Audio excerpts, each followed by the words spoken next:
वैसे लोग इस बयान पर बहुत हैरान और परेशान होते हैं, लेकिन इसमें परेशानी की क्या बात है?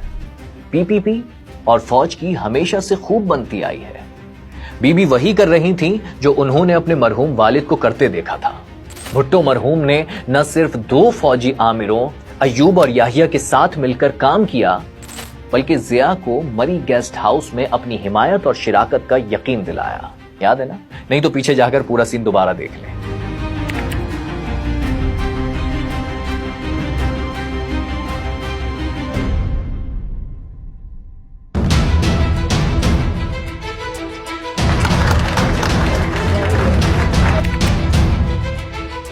सफीर ने 10 मार्च को आसिफ जरदारी से मुलाकात की ताकि वो पीएमएलएन के सरबराह नवाज शरीफ के साथ होने वाले मुआहिदे पर जरदारी का मौक़िफ़ जान सके।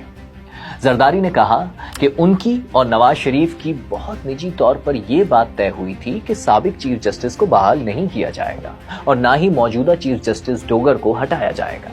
जब सफीर ने जजिस की बहाली के लिए पार्लिमानी करारदाद की 30 दिन की डेडलाइन के बारे में पूछा तो जरदारी हंसे और कहा कि सियासत में 30 दिन 80 या 90 भी हो सकते हैं। उन्होंने परवेज मुशर्रफ के साथ मिलकर काम करने के अज़्म का इआदा किया, खास तौर पर तारिक अजीज के साथ, जिनके साथ वो खुद को बहुत कंफर्टेबल महसूस करते थे। उन्होंने कहा कि वो चाहते हैं कि मुशर्रफ रिलैक्स करें और साबिक चीफ जस्टिस के बारे में ज्यादा फिक्रमंद ना हो।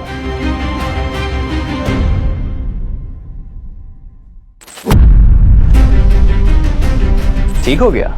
जमहूरियत, सिविलियन सुप्रीमेसी, अदलिया की आजादी, भुट्टो की लेगेसी। आगे चले? हो सॉरी, भुट्टो की लेगेसी से याद आया, आगे नहीं पीछे जाना पड़ेगा। सन 1973 में 10 फरवरी 1973 मकाम इराकी सिफारत खाना इस्लामाबाद। सुबह के 10 बज रहे हैं। इस्लामाबाद के एक इंतहाई हसास इलाके में सिक्योरिटी फोर्सेस की मूवमेंट शुरू होती है। 1, 2, 3, 4 और फिर दर्जनों गाड़ियां एक बिल्डिंग का चारों तरफ से मुहासरा कर लेती हैं। ऐसा लग रहा है कि इस बिल्डिंग में कोई बहुत ही खतरनाक दहशतगर्द या हाई वैल्यू टारगेट मौजूद है। सिक्योरिटी अहलकार बिल्डिंग के अंदर घुस गए और फिर एक लेजर गाइडेड मिसाइल की तरह एक टैंकी का ढक्कन उठाते हैं। और ये क्या? इस टैंकी में तो खतरनाक जंगी असलहा रखा हुआ है। दर्जनों बंदूकें, कलाशनकोफ और ग्रेनेड। एक सेकंड, मैं 90 वाले छापे की बात नहीं कर रहा। यह बिल्डिंग किसी सियासी या अस्करी तंजीम का हेडक्वार्टर नहीं, बल्कि पाकिस्तान में इराक का सिफारत खाना था। मिनटों सेकंडों में पीटीवी के कैमरे और इंटरनेशनल प्रेस भी वहीं बुलवाई जाती है। इल्जाम लगाया जाता है कि यह असलहा रूस ने बजरिया इराक बलूचिस्तान में गड़बड़ फैलाने के लिए भिजवाया था। इराकी सफीर के लिए यह नाकाबिले यकीन था। यह न सिर्फ सिफारती आदाब की खिलाफ वर्जी थी, बल्कि एक गैर कानूनी अमल भी था। मगर सिफारत खाने से कुछ किलोमीटर दूर अपने ऑफिस में बैठे जुल्फिकार अली भुट्टो उंगलियों में सिगार दबाए मुस्कुरा रहे थे। अमेरिकी इंटेलिजेंस ने कई सालों बाद अपने डीक्लासिफाइड होने वाले डॉक्यूमेंट्स में इस पूरे वाकये का बड़ा मजेदार तबसरा किया है। इराकी एम्बेसी से होने वाली असलहे की ड्रामाई रिकवरी हमारी समझ से बाहर है। रूस या इराक ऐसा क्यों कर रहे थे, इस बात का जवाब अब तक किसी के पास नहीं। इसके साथ एक बहुत बड़ा सवाल यह भी है कि इतना ज्यादा असलहा कराची एयरपोर्ट के कस्टम्स से निकलकर इस्लामाबाद तक पहुंचा कैसे।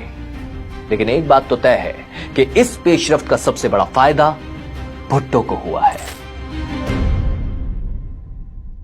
14 फरवरी 1973 असलहा रिकवरी के ठीक चौथे दिन आर्मी के चुनतखब वजीर आजम जुल्फिकार अली भुट्टो ने बलूचिस्तान में अताउल्लाह मरी की मुंतखब हुकूमत फारिग करके गवर्नर राज नाफिज कर दिया। आज न भुट्टो है न बेनजीर, लेकिन पीपल्स पार्टी आज भी तारीख पर गौर किए बगैर अपने जजेस की तलाश में लगी है। I don't have the confidence that Mansoor Ali Shah Sahab will be able to control the other judges on his Supreme Court.